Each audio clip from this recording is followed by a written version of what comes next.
शिक्षक विद्यार्थी संच मान्यतेचा नवा निकष आणि कंत्राटी शिक्षक भरतीचा शासन निर्णय रद्द करण्यासह विविध मागण्यांसाठी महाराष्ट्र राज्य प्राथमिक शिक्षक समन्वय समितीच्या वतीने जिल्हाधिकारी कार्यालयावर मोर्चा काढण्यात आलाय। जिल्ह्यातील विविध शिक्षक संघटनांचे शिक्षक या मोर्चात सहभागी झाले होते।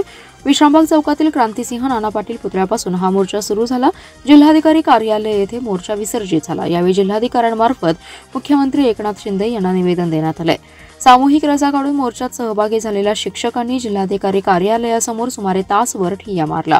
शिक्षक आणि विद्यार्थ्यांच्या मागण्यांकडे सातत्याने दुर्लक्ष केलं जात असल्याबद्दल यावेळी शासनाचा निषेध करण्यात आलाय।